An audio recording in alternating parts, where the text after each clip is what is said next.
우리 아이들에게 하지 말아야 될 말이 하나 있어요. 그게 바로 뭐냐? 넌 필요 없는 놈이야. 넌 필요 없는 존재야. 이 말은 절대로 해서는 안 된다는 사실이에요. 오히려 넌 필요한 존재야. 여러분, 우리 옆 사람한테 인사합시다. 당신은 꼭 필요한 존재입니다.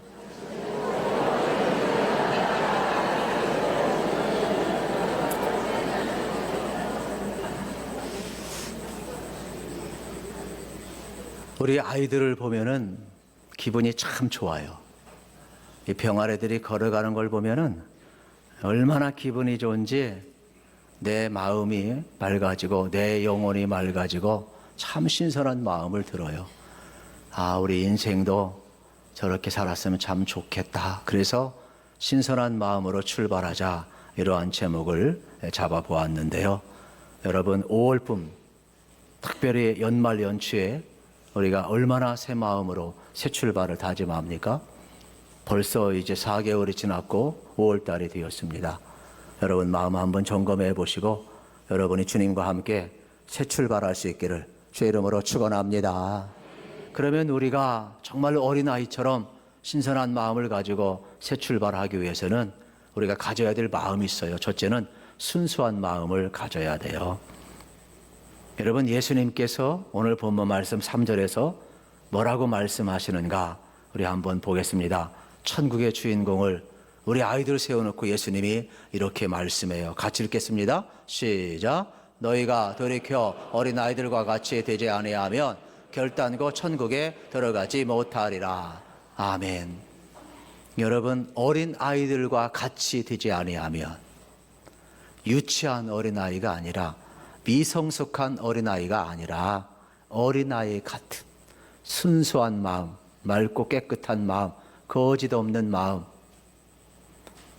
여러분, 이렇게 어린아이들처럼 순수한 마음을 가진 사람이 하나님 나라에 들어간다는 거예요. 저도 그렇고 여러분도 그렇고 예수님의 말씀을 그대로 믿으시기를 축복합니다. 우리 속에 왜 그런데 어른 되면 순수한 마음이 자꾸 오염될까? 간단합니다. 3가지가 있어요. 하나는 마귀의 공격이에요. 하나는 여러분 우리 육신 옛 본성의 여러분 공격이에요. 또 하나는 타락한 세상의 유혹이에요. 그러므로 여러분들의 마음을 깨끗이 지키길 원하면 여러분 사단의 공격도 이기셔야 되고 옛 본성도 이미 십자가에 못 박았음을 여러분 믿으셔야 되고 여러분 세상의 미혹 앞에 흔들리지 아니하고 하나님의 말씀을 붙들고 살아가시기를 주의 이름으로 축원합니다. 그렇기 때문에 항상 우리는 옥토와 같은 마음을 가져야 하는데 어린아이와 같이 순수한 마음을 가져야 하는데 이러한 새 공격이 있는 것을 알으셔야 돼요. 그러면 오늘 예수님께서 왜 이렇게 어린아이들 내세우며 천국의 주인공으로 삼고 너희들이 어린아이와 같이 되지 아니하면 천국에 들어갈 수 없다고 말씀하셨을까? 그만큼 하나님은 순수하시고 거짓 없는 분이에요. 그러므로 우리가 여러분 하나님의 마음을 갖기 위해서는 하나님 주신 원래의 모습 그대로 순수함이 우리 속에 있어야 된다라는 사실입니다. 어린아이들은 생각하는 것, 말하는 것, 행하는 것이 얼마나 순수한지 몰라요. 그래서 교회에서 가르쳐준 대로 성경에 말한 그대로 그들은 순종을 하고 행합니다. 어린아이들은요, 아파하는 사람들을 보면 아파해요. 꼭 우리 주님 같아요. 우리 주님이 죄인 된 우리를 사랑하시기 위해서 하늘의 영광 버리시고 낮고 천한 이 땅에 오시고 종의 형체를 입고 여러분 하나님이 인간이 되셨어요.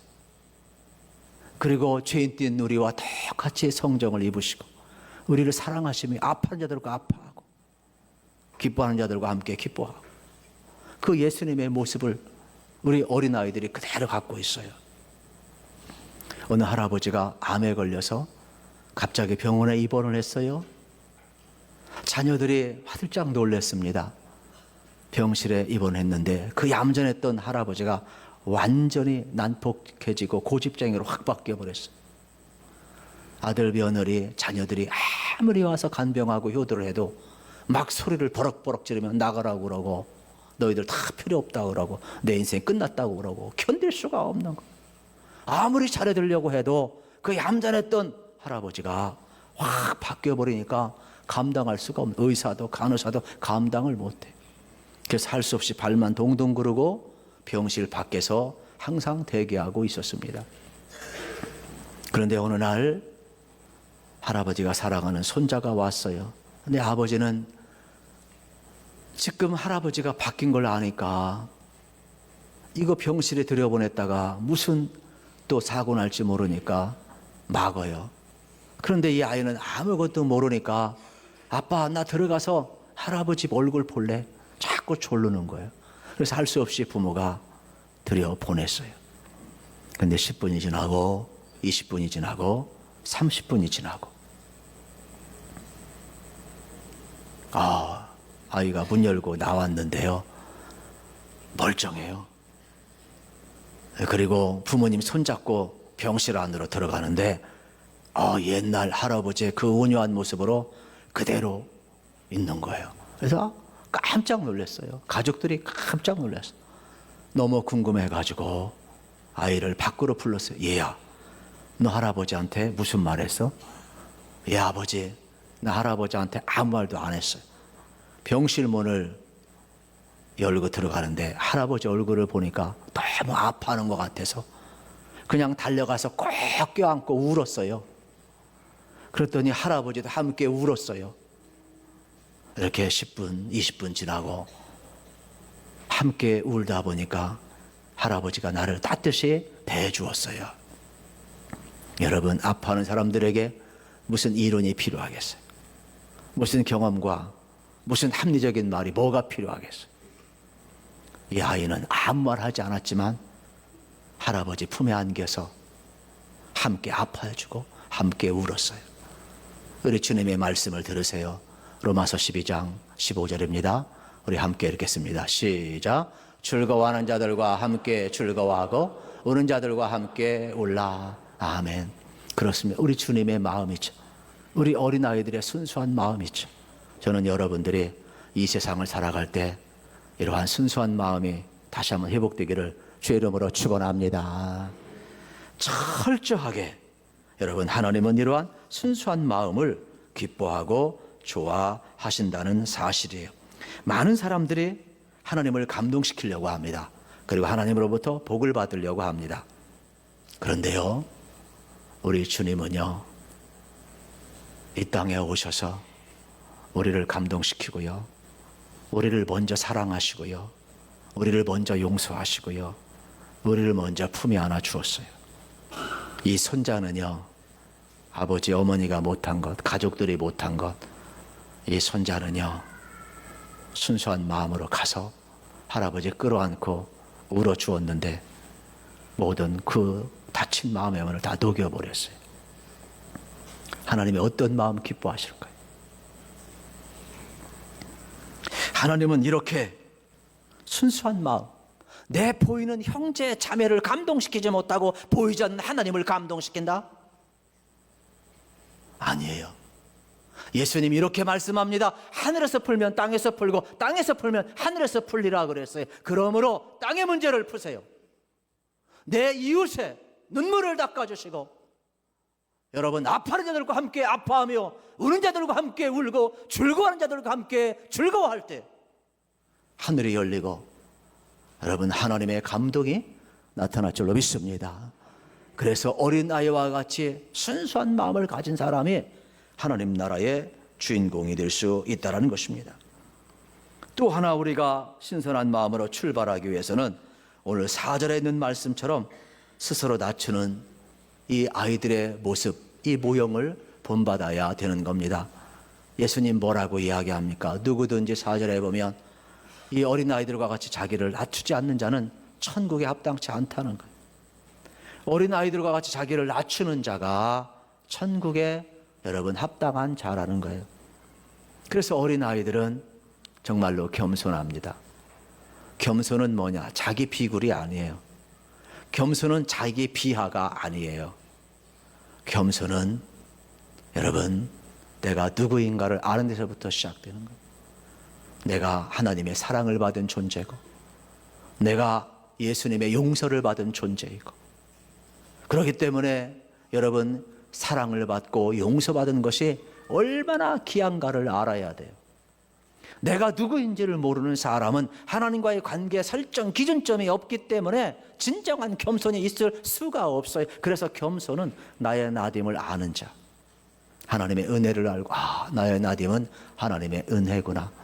내가 하나님 앞에 교만할 수 없고, 나는 죄인인데 하나님의 용서를 받고 사랑을 받았으니까 다른 사람 앞에서 내가 교만할 게 없어요. 다른 사람을 사랑할 수밖에 없고, 저 사람도 하나님이 사랑한 존재이고, 내가 용서받은 것처럼 나도 용서할 수밖에 없는, 그게 겸손이에요. 여러분이 받은 사랑 상대방에게 쏟아줘요. 여러분이 받은 용서 상대방에게 흘려보내야 돼요. 그래서 예수의 생명이 흘러갈 때 우리는 겸손이 자동적으로 우리 속에 나오게 되어 있다는 사실이에요. 여러분, 기독교 역사상에서 참회록을 쓴 아우구스티누스, 우리의 용어로 어거스틴의 참회록, 여러분 기억하시죠? 어거스틴은요, 참으로 주님 닮아간 참 귀하신 분 아닙니까? 어떤 사람이 와서 물어요. 신앙생활의 덕목이 뭡니까? 어떻게 예수님을 잘 믿습니까? 예수님을 믿고 따른다는 게 뭡니까? 이렇게 이야기합니다. 첫째는 겸손이라고 이야기를 합니다. 또 어거스틴에게 묻습니다. 그러면 두 번째 덕목은 뭡니까? 두 번째도 겸손이다 이야기를 합니다. 또 묻습니다. 세 번째 덕목이 뭡니까? 세 번째도 겸손이라고 이야기를 했습니다. 여러분, 그리스도인의 덕목이 뭐냐? 첫째도 겸손이고, 둘째도 겸손이고, 셋째도 겸손이라는. 겸손은 아무리 강조해도 지나치지가 않다는 사실입니다. 특별히 어거스틴은 천사를 마귀로 만드는 것은 교만이며, 인간을 천사로 만드는 것은 겸손이라고 이야기를 했습니다. 여러분의 실력, 여러분의 능력, 여러분의 성공, 여러분의 지식, 여러분의 경험, 여러분의 돈, 여러분의 아름다움, 겸손의 바구니에 담을 때 빛날 줄로 믿습니다. 우리는 어린아이의 이 순수한 모형을 잊어서는 아니 된다는 사실입니다. 어린아이들은요, 참 반응이 참 좋아요. 웃을 때 웃을 줄 알고, 울 때 울 줄을 알아요. 여러분, 그런데 우리는 세월이 흘러가면서 왜 이렇게 이것저것 재고, 왜 이렇게저것 참 머리가 빨리빨리 굴러가는지. 여러분, 눈알이 굴러간다, 머리가 돌아간다, 이런 말 여러분 모르시죠? 근데 여기 강단에 서면요, 다 보여요. 다 보여요. 눈알이 굴러가고, 죄송합니다, 뭐 군대에서만 군인들만 굴러가는 게 아니라고, 이게 다 보여요. 이렇게 무슨 생각을 하는지, 하나님의 말씀을 사모하는지, 딴 생각을 하고 있는지, 이거 예배에 집중하고 있는지, 와서 있어서 졸고 있는지, 이 자리에 서면 다 보여요. 제가 신령한 게 아니라 이 자리가 그러한 자리예요, 여러분. 이 자리가 그러한 자리예요. 근데 우리 주님은요, 중심을 다 보고 계셔요. 어린아이들은 얼마나 반응이 좋은지 몰라요. 친구들하고도 얼마나 잘 노는지 몰라요. 아무것도 없어도 어른들이 괜히 이것저것 사서 놀려고 그러죠. 이것저것 마셔야 놀고, 어디가 막 흔들어야 춤을 추고 막 이래 놀죠. 어른아이들은 그렇지 않아요. 돌멩이 가지고도 잘 놀아요. 풀 가지고도 잘 놀아요. 자연 가지고도 잘 놀아요. 소꿉장난도 잘해요. 모래만 가지고도 잘 놀아요. 자기들끼리 바라보면 잘 놀아요. 심지어는 애들도요, 어린애들 아빠 엄마 노릇도 하고요, 재미나게 잘 놀아요. 그런데 우리 어른들은 왜 서로 이렇게 벽이 많아요? 왜 끼리끼리 이렇게 해요? 여러분, 하나님의 나라는 어린아이들처럼 자기를 낮추고 순수함이 회복될 때, 여러분, 우리 속에는 천국을 맛볼 줄로 믿습니다. 죽어서 가는 하나님의 나라도 축복이지만은, 이 땅에 예배하면서 예배를 통해 느끼는 이 하나님의 나라가, 또 여러분의 마음속에 임한 하나님의 다스림이, 여러분의 가정 속에 임한 그 하나님의 통치가 여러분 속에, 평범함 속에 느껴질 때 그게 가장 행복한 거예요. 여러분, 모델하우스는 그대로 건축 현장에서 아파트나 집이 되는 거예요. 여러분, 지금 경험한 이 하나님의 나라는, 우리가 장차 죽어서 갈 그 하나님의 나라는 완벽한 하나님의 모습으로 보지만, 지금 우리가 똑같은 거예요. 지금 이 자리에 부분적이지만은 우리는 하나님의 임재를 느끼고 찬송 속에, 기도 속에, 말씀 속에, 예배 속에, 우리 삶의 모든 현장 속에서 하나님의 임재를 우리가 느끼면서 이 행복을 우리가 느끼는 거죠. 저는 여러분들이 여러분 일상 속에서 하나님과 함께함을 꼭 경험하시기를 주의 이름으로 축원합니다. 그렇기 때문에 우리는 이 자리가 그러한 자리가 되어야 되는 거예요. 단순한 종교 예식이 아니에요. 내가 지금 이 순간 가장 어린아이와 같이 하나님 앞에 반응을 보이고, 그래서 예배는 하나님 앞에 보이는 최고의 반응이라, 이러한 말씀이 되겠습니다. 천국 백성의 모형인 어린이에게서 이렇게 우리는 복음의 비밀을 우리 배울 수가 있습니다. 여러분, 복음의 비밀, 이 순수함 속에 감춰 놓았죠. 우리 그리스도인들의 가장 강력한 무기가 뭐예요? 예수 믿는 사람이요, 너무 복잡하게 살면 안 돼요. 좀 단순할 필요가 있어요. 머리 돌리지 마시고요, 눈알 돌리지 마시고요. 여러분 정말로 복음 예수에게 집중하시고 여러분 순수한 마음 가지시기를 주의 이름으로 축원합니다. 예수 믿는 사람이 좀 손해보면 어때요? 좀 예수 믿는 사람이 좀 이 부정직한 사이에 좀 정직하면 어때요? 어린아이가 지금 순수하면 좀 어때요? 뭔가 달라야죠. 세상 똑같은 모습으로 우리가 살아갈 수는 없잖아요.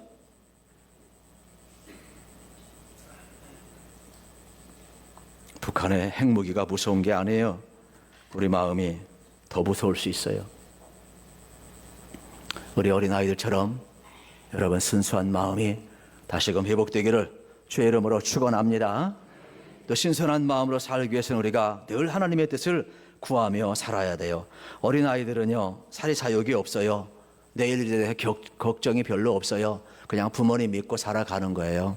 예수님도 말씀에서 하도 걱정하니까 마음에 근심하지 말라, 걱정하지 말라, 염려하지 말라. 하나님을 믿으니 또 나를 믿으라. 내일 일은 내일 염려할 것이요, 한날 괴로움은 그날의 족하니라 그랬어요. 어린아이가요, 너무 조숙해도요 부모가 걱정되더라고요. 제가 자녀를 둘 키웠는데 이 딸아이가 너무 어릴 때부터 조숙해가지고 마음이 많이 아팠어요. 아빠 돈 없잖아, 이거 다 안 줘도 돼. 이걸 좋아해야 될지 이걸 슬퍼해야 될지, 왜 이렇게 어린애가 조숙해요? 아빠 걱정을 해. 엄마 걱정을 하고. 아이는요 너무 조숙해도 안 돼. 아이는 그냥 부모 믿고 명랑하게 살고 부모의 인도를 따라서 그가 담대하게 살 필요가 있어요. 여러분 너무 조숙하셔서 걱정하지 마시고 하나님 믿으시기를 축복합니다. 하나님 믿으시기를 축복합니다. 하나님이 우리 인생께 인도할 줄로 믿습니다. 부모는 자녀를 책임지는 겁니다. 하나님, 아버지 하나님은 우리 인생길 반드시 책임지고 인도하시는 거예요. 여러분 놀라운 일이 있어요. 저도요, 제가 모태신앙이잖아요. 오늘 이 자리에 오기까지 보면 하나님의 인도하심이 참 놀라워요. 저도 나름대로 이제 열심히 살고 내가 무엇이 되어서 성공해서 하나님께 영광 돌리고 싶은 마음이 한쪽에 있었어요. 또 은혜 받고 주의 종이 되겠다는 마음도 한쪽에 또 있었어요. 그런데 참 살아가는데 학생 시절에 이러한 설교를 한번 들었어요. 잃어버린 하나님을 찾으세요. 저는 충격을 먹었어요. 내가 하나님 모시고 사는데, 내가 맨날 예배 드리는데,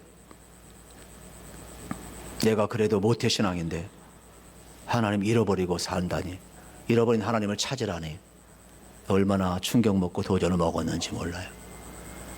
그렇구나. 내가 외형적으로는 그리스도인이지만은 내가 내면에 하나님을 잃어버리고 내가 습관적으로 내가 살아온 생에 있는 것을 보면서 하나님 앞에 이러한 결단했어요. 내가 무엇이 되어서 하나님 앞에 영광 돌리는 것도 하나님께 영광이 되겠지만은 그냥 지금 학생 시절이죠. 나 자신 아무것도 아니지만 그 당시 내가 썬다싱에 좀 푹 빠졌었거든요. 근데 이 썬다싱은 또 그냥 자신을 하나님 앞에 드리더라고요. 그래서 그때 그 영향을 받고 이 복합 상황이 돼서 제가 신학교 가게 된 이유 가운데 하나가 뭐냐면, 하나님의 은혜로 그냥 순수할 때 내 몸 드리자, 이거 하나로 결단하고 갔어요.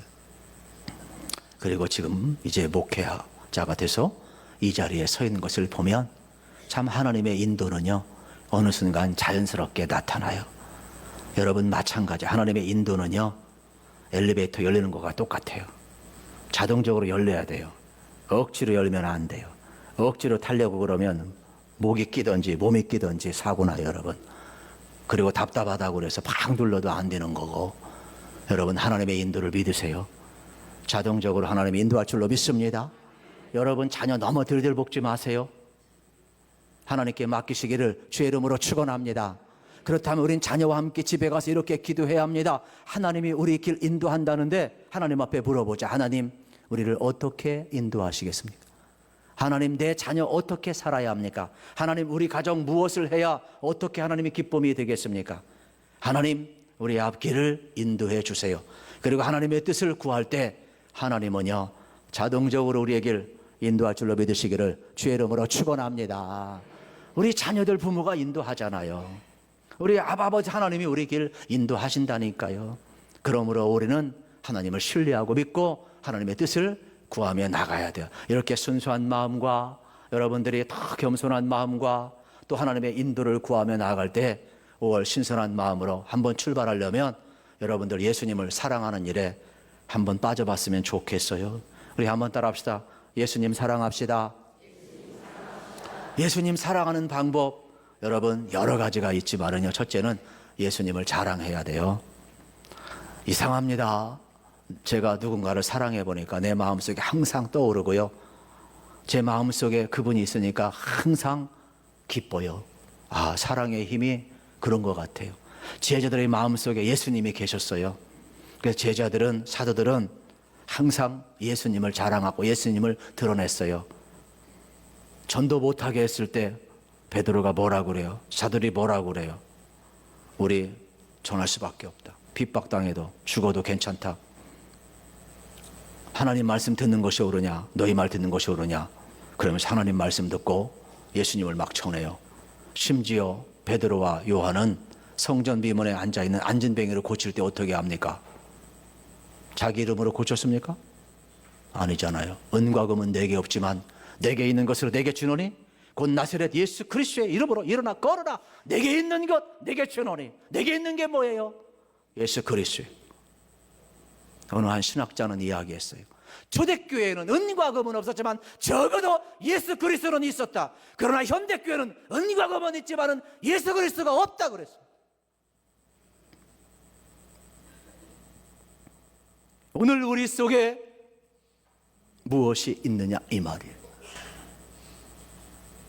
우리 속에 예수님이 계셔야 돼요. 그래서 예수 그리스도를 여러분 드러내고 자랑하시기를 주의 이름으로 축원합니다. 우리 인생에 있어서요, 정말로 중요한 거 있어요. 이만큼 헌신된 마음이 중요해요. 그리고 마지막 세 번째로는요, 여러분 결단이 하나 필요한데 그게 바로 뭐냐 하면 봉헌의 삶이에요. 봉헌의 삶. 저는 자녀들에게 두 가지를 꼭 강조합니다. 다른 것 안 해요. 목숨 걸고 주일 성수하라. 그리고 하나님의 주권을 인정하고 반드시 첫 예물 드리고 11조 생활하라. 어릴 때부터 그 강조해야 자기가 직장 생활하고 그 하나님 앞에 하지. 다 커가지고 교육한들 뭘 알겠어요. 네? 그의 마음속에 다른 것이 다 지배해버렸는데. 저는 여러분들이 오늘 현대인 참 바쁘거든요. 주일에 선악과를 안 따먹었으면 좋겠어요. 주일 목숨 걸고 지키시기를 축복합니다.